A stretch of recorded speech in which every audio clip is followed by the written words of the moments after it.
ಅವರನ್ನ ದಾಳವಾಗಿ ಉಪಯೋಗಿಸಿಕೊಳ್ತಾ ಇದ್ದಾರೆ ಭಾರತೀಯ ಜನತಾ ಪಾರ್ಟಿಯವರು. ಅವ್ರಿಗೆ ಬೇಕಾದಾಗ ದೊಡ್ಡಗೌಡರಿಗೆ ತಗೊಂಡೋಗಿ ರಾಜ್ಯಸಭಾ ಮಾಡಿ ಆವಾಗ ಕಾಂಗ್ರೆಸ್ ಪಕ್ಷದವ್ರು ಮಾಡಿದ್ದು.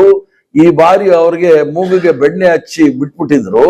ಆದ್ರಿಂದ ಕುಮಾರಸ್ವಾಮಿ ಅವರು ಸ್ವಲ್ಪ ಹಿಂದಿನ ಇತಿಹಾಸ ನೋಡಿದ್ರೆ ಚೆನ್ನಾಗಿ ಗೊತ್ತಾಗುತ್ತೆ. ಭಾರತೀಯ ಜನತಾ ಪಾರ್ಟಿ ಸ್ವಲ್ಪ ದಿವಸದಲ್ಲಿ JDS ನ ಒಡೆಯೋದು ಅಥವಾ ಮುಗಿಸೋದು ಕೆಲಸ ಮಾಡ್ತಾರೆ. ಆವಾಗ ಅವ್ರಿಗೇನಾದ್ರೂ ರಕ್ಷಣೆ ಕೊಡ್ಬೇಕಂದ್ರೆ ನಾವೇ ಕೊಡ್ಬೇಕು. ಯಾಕಂದ್ರೆ ಸೋನಿಯಾ ಗಾಂಧಿ ಅವರು ತೃಣಮೂಲ್ ಕಾಂಗ್ರೆಸ್ ಅವ್ರಿಗೂ ರಕ್ಷಣೆ ಕೊಡ್ತಾ ಇದ್ದಾರೆ, ಆಮ್ ಆದ್ಮಿ ಪಾರ್ಟಿಗೂ ರಕ್ಷಣೆ ಕೊಟ್ರು.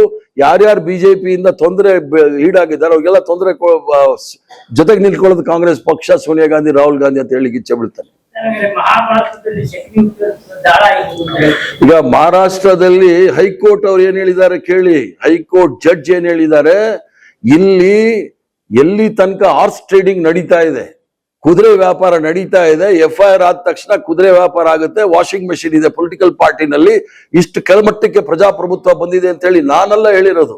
ಬಾಂಬೆ ಹೈಕೋರ್ಟ್ ಬಹಳ ಸೀರಿಯಸ್ ಸ್ಟ್ರಿಕ್ಚರ್ಸ್ ಪಾಸ್ ಮಾಡಿದೆ. ಅದು ಯಾರ ಮೇಲೆ ಮಾಡಿದ್ದಾರೆ ಅಂತ ನೀವೇ ಯೋಚನೆ ಮಾಡಿ.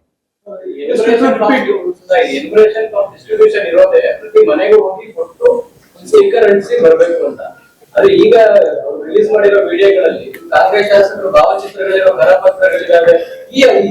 ಅದನ್ನ ನಾವು ಸರಿ ಮಾಡ್ಕೊಳ್ತೀವಿ ಅಂತ ಹೇಳಿ. ಆದ್ರೆ 27 ಲಕ್ಷ ಜನಕ್ಕೆ ಮತ ಚಲಾವಣೆ ಮಾಡೋದನ್ನ ಅವ್ರನ್ನ ಮತ ಚಲಾವಣೆ ಮಾಡೋದಕ್ಕೆ ಅಡ್ಡ ಹಾಕಿರ್ತಕ್ಕಂಥದ್ದು ಪ್ರಜಾಪ್ರಭುತ್ವದ ಆಶಯದ ವಿರುದ್ಧ, ಸಂವಿಧಾನದ ಆಶಯ ವಿರುದ್ಧ ಅಂತ ಹೇಳಲಿಕ್ಕೆ ಇಚ್ಛೆ ಬಿಡ್ತಾನೆ. ಅದರಲ್ಲಿ ದೊಡ್ಡ ಉದಾಹರಣೆ ಅಂತ ಹೇಳಿದ್ರೆ, ನಾವು ಕಾಂಗ್ರೆಸ್ ಪಕ್ಷದವರು 2 MLAಗಳು ಗೆದ್ದಿದ್ದೀವಿ. ಅಲ್ಲಿ ಇಬ್ಬರೂ ಸಹ ಅಲ್ಪಸಂಖ್ಯಾತಕ್ಕೆ ಸೇರಿರ್ತಕ್ಕಂಥ ಒಂದು ಫರಕ್ಕ ಮತ್ತು ರಾಣಿಗಂಜ್ ಅಂತ ಹೇಳಿ, ಅಲ್ಲಿ ಅವರಿಬ್ಬರೂ ಸಹ SIR ಅಲ್ಲಿ ಅವ್ರ ಹೆಸರು ಕೈ ಬಿಟ್ಟೋಗಿತ್ತು ಮತಪಟ್ಟಿಯಲ್ಲಿ. ನಮ್ಗೆ ಹೇಳಿದ್ರು ಅವ್ರು, ಸರ್ ನೀವು ಅನೌನ್ಸ್ ಮಾಡಿ ನಾವು ಕೋರ್ಟ್ಗೆ ಹೋಗ್ತೀವಿ ಅಂತ ಹೇಳಿ. ಕೋರ್ಟ್ ಆಮೇಲೆ ಹೈಕೋರ್ಟ್ ಆದೇಶ ಮಾಡಿದ್ಮೇಲೆ ಅವರಿಬ್ಬರಿಗೂ ಸಹ ಹೈಕೋರ್ಟ್ ಅವಕಾಶ ಕೊಡ್ತು, ಅವರಿಬ್ಬರು ಸಹ ಗೆದ್ದು MLA ಆಗಿದ್ದಾರೆ. ಅಂದರೆ ಇವ್ರ ಹುನ್ನಾರ ಏನು ಅಂತ ಹೇಳಿದ್ರೆ, ನರೇಂದ್ರ ಮೋದಿ ಶಾ ಇವರ ಹುನ್ನಾರ ಅಥವಾ ಇವರ ಸ್ಟ್ರಾಟಜಿ, ಇವರ ಕುತಂತ್ರ, ಷಡ್ಯಂತ್ರ ಏನು ಅಂತ ಹೇಳಿದ್ರೆ, ನೇರವಾಗಿ ಜನಗಳಿಂದ ಇವರು ಸಂಪೂರ್ಣ ಅಧಿಕಾರ ಪಡಲಿಕ್ಕೆ ಆಗ್ತಾ ಇಲ್ಲ. 2/3 ಮೆಜಾರಿಟಿ ಇವರು ತಗೊಳಕ್ಕೆ ಆಗೋದಿಲ್ಲ. ಇವರ ಈ ಒಂದು ಪ್ರಕ್ರಿಯೆಯಲ್ಲಾದರೂ ಸಹ 2/3 ಮೆಜಾರಿಟಿ ತಂದು ಸಂವಿಧಾನವನ್ನು ಬುಡಮೇಲು ಮಾಡಲಿಕ್ಕೋಸ್ಕರ ಈ ಒಂದು ಪ್ರಕ್ರಿಯೆಯನ್ನು ಪ್ರಾರಂಭ ಮಾಡಿದ್ದಾರೆ. ಅದಕ್ಕೋಸ್ಕರ ನಾವೆಲ್ಲರೂ ಸಹ ಸಂವಿಧಾನವನ್ನು ಕಾಪಾಡಿಕೊಳ್ಬೇಕು. ನಾವು 2023 ಚುನಾವಣೆಯಲ್ಲೂ ಸಹ ನಮ್ಮ ಪ್ರಣಾಳಿಕೆಯಲ್ಲಿ ಸಂವಿಧಾನದ ರಕ್ಷಣೆ ನಮ್ಮ ಮೂಲ ಕರ್ತವ್ಯ ಅಂತೇಳಿ ನಾವೆಲ್ಲ ಹೋರಾಟ ಮಾಡಿದಂಥವ್ರು. ಆದ್ದರಿಂದ ಸಂವಿಧಾನವನ್ನು ಬುಡಮೇಲು ಮಾಡಲಿಕ್ಕೆ ಕೆಲಸವನ್ನು ಈ ಒಂದು SIR ಮೂಲಕ ಮಾಡ್ತಕ್ಕಂಥದ್ದು ನಾವು ಅದನ್ನು ಖಂಡಿಸ್ತೇವೆ. ಮತ್ತೆ ನಿಮ್ಮ ಎಲೆಕ್ಷನ್ ಕಮಿಷನಲ್ಲಿ ಬಹಳ ಸ್ಪಷ್ಟವಾಗಿದೆ. ಇದು RWT ಅಂದರೆ ರೆಸಿಡೆನ್ಷಿಯಲ್ ವೆಲ್ಫೇರ್ ಅಸೋಸಿಯೇಷನ್, RWA ಅಂತಾರೆ.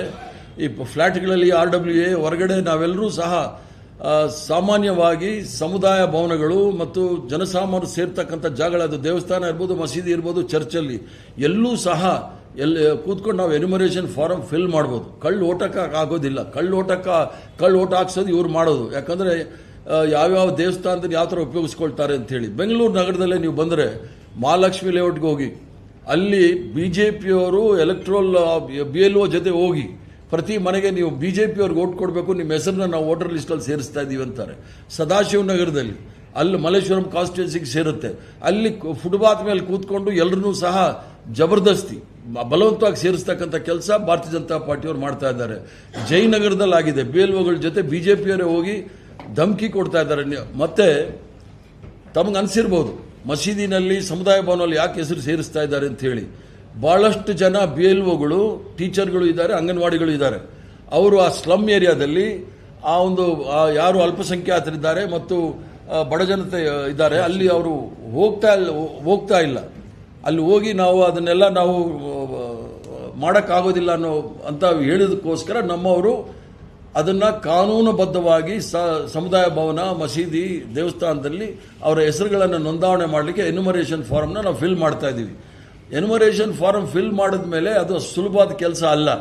ಅದಕ್ಕೆ ಪದವೀಧರರೇ ಅದನ್ನು ಭರ್ತಿ ಮಾಡೋದು ಕಷ್ಟ ಅನ್ನುವಾಗ, ಒಬ್ಬ ಗುಡಿಸಲು ಪ್ರದೇಶದಲ್ಲಿ ಇರ್ತಕ್ಕಂಥವನು, ಓದಿಲ್ಲದೆ ಇರ್ತಕ್ಕಂಥವ್ರು, ಶಿಕ್ಷಣ ಇಲ್ಲದೆ ಇರ್ತವ್ರು ಯಾವ ರೀತಿ ಅದನ್ನು ಭರ್ತಿ ಮಾಡ್ತಾರೆ ಅಂತ ನಾವು ಯೋಚನೆ ಮಾಡಬೇಕು. ಅದಕ್ಕೋಸ್ಕರ ಈ ಪ್ರಕ್ರಿಯೆ ಸುಗಮವಾಗಿ ಆಗಲಿ ಅಂತೇಳಿ ನಾವ್ಯಾರು SIR ವಿರುದ್ಧ ಇಲ್ಲ.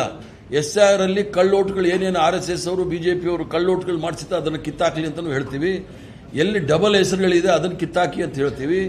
ಯಾರು ತೀರ್ಕೊಂಡಿದ್ದಾರೆ ಅವ್ರ ಹೆಸರನ್ನ ಕಿತ್ತಾಕಿ ಅಂತ ಹೇಳ್ತೀವಿ. ನಮ್ಮದೇನು ಅಂದರೆ ಯಾವುದೇ ಒಂದು ನೈಜ ಅರ್ಹ ಮತದಾರರನ್ನ ಅವರ ಹೆಸರುಗಳನ್ನ ಮತದಾರರ ಪಟ್ಟಿಯಲ್ಲಿ ಬಿಡಬೇಡಿ ಅಂತ ನಮ್ಮ ಒತ್ತಡ. ಅಷ್ಟೆಲ್ಲ ಈ ನಮ್ಮ ಪ್ರಹ್ಲಾದ್ ಜೋಶಿ ಅವರು ಮಾತಾಡ್ತಾ ಇದ್ದಾರೆ. ನಿನ್ನೆ ತಾನೇ ನಿತಿನ್ ಗಡ್ಕರಿ ಅವರು ಹೇಳಿದ್ದಾರೆ, ಈ ದೇಶದಲ್ಲಿ ಯಾರ್ಯಾರು ನೆಲೆಸಿದ್ದಾರೆ ಅವರೆಲ್ಲರೂ ಸಹ ಭಾರತೀಯರು ಅಂತ ಹೇಳಿ. ಸ್ವಲ್ಪ ಆದರೂ ಅವ್ರ ಪಕ್ಕದಲ್ಲೇ ಇರೋದು ಮಹಾರಾಷ್ಟ್ರದಲ್ಲಿ, ಸ್ವಲ್ಪ ಆದರೂ ಅವರಿಂದ ಬುದ್ಧಿ ಕಲ್ತ್ಕೊಳ್ಳಿ ಅಂತೇಳಿ ನಾನು ಪ್ರಹ್ಲಾದ್ ಜೋಶಿ ಅವ್ರಿಗೆ ಹೇಳ್ತೀನಿ. ನಮ್ಮ ನಿತಿನ್ ಗಡ್ಕರಿ ಅವರು ಹೇಳುವಾಗ ಈ ದೇಶದಲ್ಲಿ ಇರ್ತಕ್ಕಂಥವ್ರು ಎಲ್ಲರೂ ಸಹ ಭಾರತೀಯರು ಅಂತ ಹೇಳುವಾಗ ಈ ದ್ವಂದ್ವ ನೀತಿ, ಈ ಕನ್ಫ್ಯೂಷನ್ ಯಾಕಿದೆ ಭಾರತೀಯ ಜನತಾ ಪಾರ್ಟಿಯಲ್ಲಿ ಅಂತ ಹೇಳಿ ನನಗೂ ಸಹ ಅರ್ಥ ಆಗ್ತಾ ಇಲ್ಲ. ಆದ್ದರಿಂದ ನಮ್ಮ ಬೇಡಿಕೆ ಇಷ್ಟೇ, ನಾವೇನಿದ್ರೂ ಸಹ ಕಾಂಗ್ರೆಸ್ ಪಕ್ಷದವ್ರು ಮಾಡ್ತಕ್ಕಂಥದ್ದು ನಾವು ಹೆಚ್ಚಿನ ವಿಡಿಯೋಗಳಿಗೆ ಪ್ರತಿಧ್ವನಿ ಯೂಟ್ಯೂಬ್ ಚಾನೆಲ್ ಸಬ್ಸ್ಕ್ರೈಬ್ ಮಾಡಿ, ಬೆಲ್ ಐಕಾನ್ ಕ್ಲಿಕ್ ಮಾಡಿ.